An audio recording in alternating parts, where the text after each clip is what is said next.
가로 1. 인간의 형태적, 구조적, 기능적 이치와 원리. 인간은 태공 창조의 기본 섭리에 따른 이치와 원리를 바탕으로 탄생되었기에 형태적, 구조적, 기능적 측면에서 하늘의 모체인 태공을 본받게 된다. 원시 반본 만법 규일의 이치와 원리에 따라 대소일치와 우화일치가 가능한 것은 태공과 인간이 하나의 창조 섭리로 연결되어 있기 때문이다.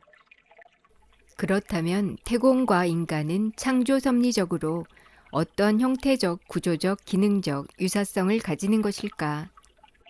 첫째로 인간의 몸은 태공의 모양, 모습을 본떠 만들어졌다.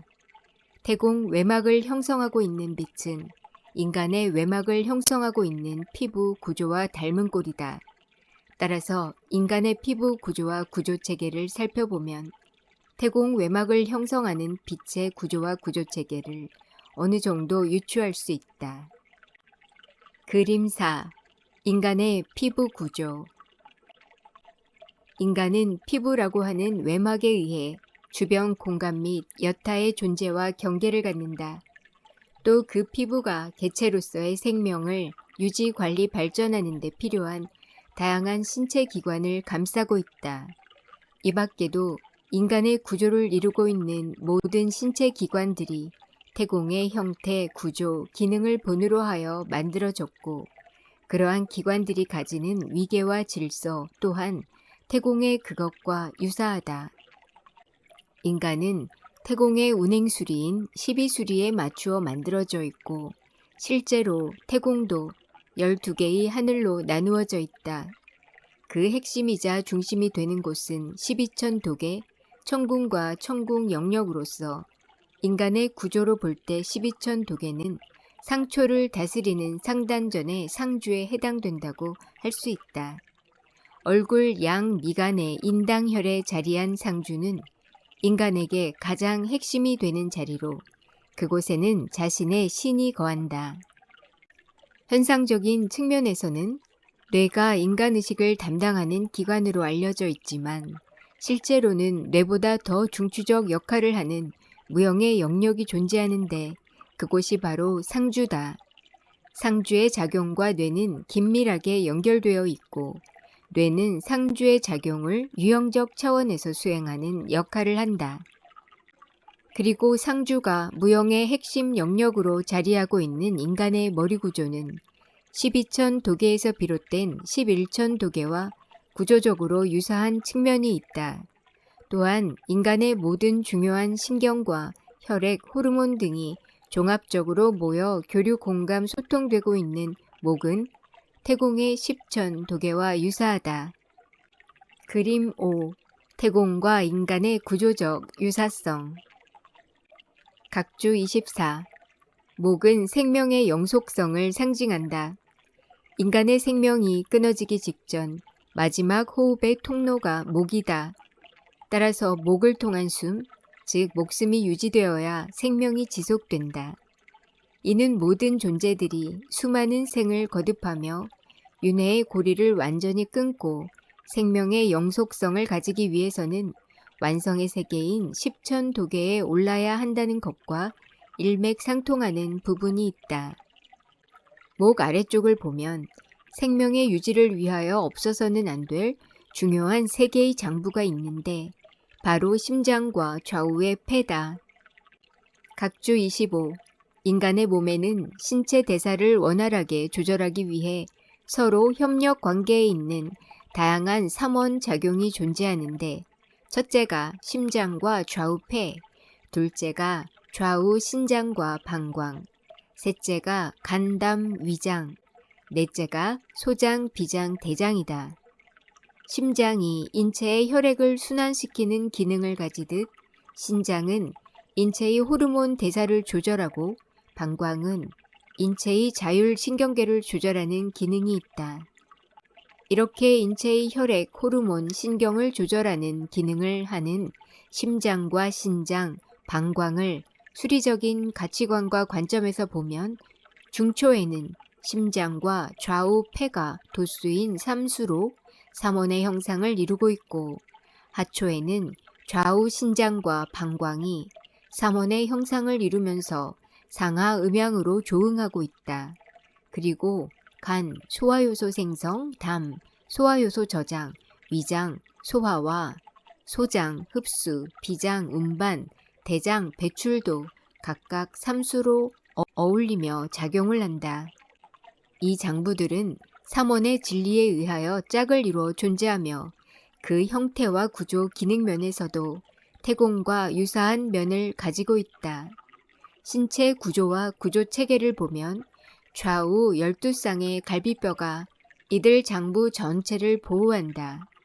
이는 구천도계를 감싸고 있는 빛의 막에 해당되고 심장과 좌우폐는 태공 창조 섭리의 3대 변용축, 삼도수, 무형성, 유형성, 공간성이 유형적으로 형상화된 구천도계의 3원에 해당한다고 할 수 있다. 그리고 횡격막은 7천도계 다계를 감싸고 있는 빛의 막, 즉 우주천들의 끝이라 할 수 있는 8천도계 종천계와 그 형국 모양이 유사하며 8천도계의 기능과 역할은 오행 중에 목의 장부, 즉 조혈, 제독, 방어 등을 담당하는 간, 담과 토의 장부, 즉 소화, 운반, 면역 등을 담당하는 비위의 기능과 유사한 측면이 있다. 그리고 수많은 우주천들로 구성된 7천다계는 인간의 세포와 유사하기도 하고 장, 소장, 대장 속에 있는 양분 및 노폐물과도 유사하다고 할 수 있다. 각주 26. 태공과 인간의 창조 섭리에 관한 설명을 함에 있어 12천도계에서 7천도계까지만 다루는 이유는 태공의 기본 단위가 7천 우주천에서부터 시작하기 때문이다. 인간의 구조와 비교해 볼 때 7천도계를 구성하는 수많은 우주천들 하나하나가 마치 각각의 세포와 같다. 세포가 인간의 생명을 다루는 기본 단위가 되듯 우주천들 역시 태공의 기본 단위가 되는 것이다. 물론 어떠한 기준과 위상에서 보는가에 따라 인간과 7천 이하 도계와의 연관성을 논할 수 있지만 기본 단위가 우주천인 태공의 관점에서 볼 때 너무 세세한 영역의 내용이므로 본서에서는 생략한다.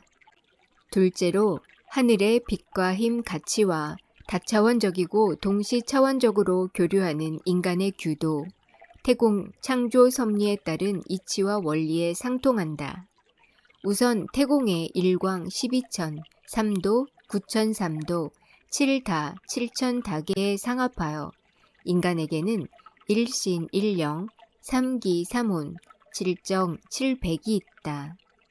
이러한 이치와 원리에 따라 인간의 머리에는 이목구비의 7규, 7신, 7성, 7다, 7정, 7백이 있게 된다. 또 머리의 7규 외에 하초에는 배설작용을 하는 2규가 더 있어 이를 모두 합하면 9규가 된다. 이때 9규는 상초의 9궁과 수리적으로 상합하는데 이는 인간에게 부여된 마음의 빛이 하늘의 9천도계까지 이어져 있다는 것을 암시하고 나아가 9천도계에서 인간의 모든 대소사를 다스린다는 의미이기도 하다. 이처럼 인간의 9규는 9궁과 통하고 9궁은 하늘의 9천도계와 상응하는데 이때 상초 영역의 7규는 신과 인간이 공통적으로 가지고 있는 부분이고 하초 영역의 2규는 인간만이 가지고 있는 특성, 특징, 특색이다. 각주 27. 신과 인간의 교류, 공감, 소통, 구조를 이해함에 있어 인체를 상초, 중초, 하초, 즉 3초의 영역으로 나누어 살펴본다면 상초 영역은 신과 인간이 공통적으로 가지고 있는 영역이다. 실제로 상초 영역에 속하는 인간의 머리와 목은 신의 차원과 밀접한 연관성을 맺으면서 그 기능과 역할을 하고 있다. 중초 영역은 신과 인간을 가교 완충하는 영역이라 할 수 있다. 하초 영역은 인간이 가지고 있는 영역이라 할 수 있다. 다음 세대를 만드는 생식작용이나 소화 배설과 같은 생리작용에 관련된 기능과 그에 직접적으로 관련된 기관은 인간에게만 있다. 하늘의 신들에게는 이러한 생식작용과 생리작용은 없다. 한 가지 덧붙이자면 상초와 하초를 가교 완충하고 이어주는 몸통은 신과 인간의 영역을 가교하고 완충하면서 상호 교류공감 소통을 이루게 하는 역할을 한다고 할 수 있다. 여자의 경우에는 그러한 이 규에 하나의 규가 더 있는데 바로 생식작용을 하는 규다. 남자는 하나의 규로 배뇨와 생식작용의 두 기능을 다 하지만 여자는 배뇨작용을 하는 규와 생식작용을 하는 규가 다르다. 그래서 여자를 기준으로 보면 하초에는 배변, 배뇨, 그리고 생식작용을 하는 규를 포함해 총 3개의 규가 있게 되어 상초의 7규와 합하면 모두 10규가 된다. 따라서 표면적으로 인간은 9규를 가지고 있고 이 9규는 구천의 하늘과 이어져 있지만 실제로 인간은 10규를 가졌으며 그 10번째 규가 생명, 탄생, 자궁이라는 중요한 상징성을 가지고 여성의 본과 정체성에 반영되어 있다는 것은 인간이 지향해야 할 완성의 하늘이 구천, 구수는 분열의 마지막 수가 아니라 십천, 무극대도계임을 말하는 것이다. 각주 28. 인간은 하늘과 연결되어 하늘의 빛을 받는데 천문인 백회를 통하여 하늘의 빛과 힘 가치에 조응하는 상초에는 무형의 9개 궁, 즉 구궁이 자리하고 있고 지문인 회음을 통하여 땅의 기운에 조응하는 하초에는 생명을 탄생시키는 유형의 자궁이 자리하고 있다. 인간의 이러한 구궁 무형과 자궁 유형을 모두 합하면 10궁이 된다. 이는 수리적으로 인간이 수도를 통해 이르러야 할 완성의 세계가 10번 무극대도계임을 상징한다. 그리고 자궁에는 하늘의 자손을 잉태하는 곳이란 의미가 담겨 있다. 본래 최초의 인간은 현재의 여자 모습으로 창조되었고 남자는 지상 인류의 영속성을 위하여 시간이 지난 이후에 창조되었기 때문에 하늘의 창조 섭리와 모습이 우선적으로 여자에게 담겨 있는 것이다. 이는 바로 인간 탄생에 의한 생명의 시작과 출산에 관련된 것으로 인간의 본과 정체성을 암시하고 보여주는 중요한 모습이 된다. 실제로 인간이 처음 창조될 당시에는 여자뿐이었기 때문에 남자와 여자라는 개념이 없었고 따라서 남자와 여자라는 개념은 남자가 창조되면서 후대에 만들어진 것이다. 각주 29.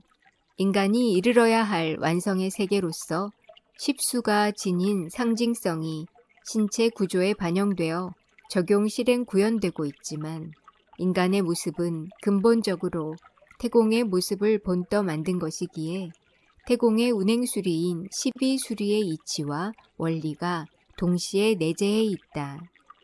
예컨대 사람의 갈비뼈가 좌우 12쌍이며 무형의 장부인 심포와 삼초를 합하면 모든 장부는 6장 6부로서 총 12개가 된다. 또한 경락도 좌우 12쌍으로 되어 있으며 인체에 있는 규도 유형적으로는 10규지만 하늘의 천기에 상응하는 천문 백회와 땅의 지기에 상응하는 지문 회음에 이 규를 모두 합하면 총 12규가 된다. 이는 태공의 12천과 일맥일관 일통하는 것으로 태공의 구조도 12천의 세계로 이루어져 있음을 암시하는 것이기도 하다. 원시반본, 만법규일, 대소일치, 우화일치라는 관점에서 본다면 이는 인간으로 하여금 자신의 조화와 완성, 거듭남을 향한 상승의 공부가 있음을 암시하는 것이기도 하다. 보편적으로도 인간에게 십수는 완성의 수를 의미한다. 예컨대 손가락이 좌우 10개고 발가락도 좌우 10개며 유형적 장부도 5장 5부로 10개가 된다. 아직 알려지지 않은 오색선이라는 무형의 통로도 그러하다. 오색선은 우주 공간에 존재하는 색소를 몸 안으로 받아들이는 통로다. 인간을 포함한 천지간의 모든 생명체들은 우주 공간에 존재하는 특정한 색소를 흡입하며 살아간다. 호흡을 통해 들어온 색소는 오색선을 통해 사람의 몸 안으로 드나들며 인체 장부의 생장과 소멸에 관여한다. 이러한 오색선은 각 장부에 음양 한 쌍씩 해서 2개의 선으로 이루어져 있고 이 오색선들을 모두 합하면 10선이 된다. 각주 30. 사람이 음식물을 섭취하면 먼저 위장으로 들어가 발화되어 열기가 생기는데 이 열기 속에 우주 공간 색소가 존재하며 이 색소는 자신이 가야 할 장부로 가게 된다. 또한 음식물의 영양분은 위에서 비장으로 들어가 비장에서 각 장부로 보내진다. 영양분은 음정이며 색소는 양정이므로 영양분과 색소는 조화를 이루어 장부를 기른다.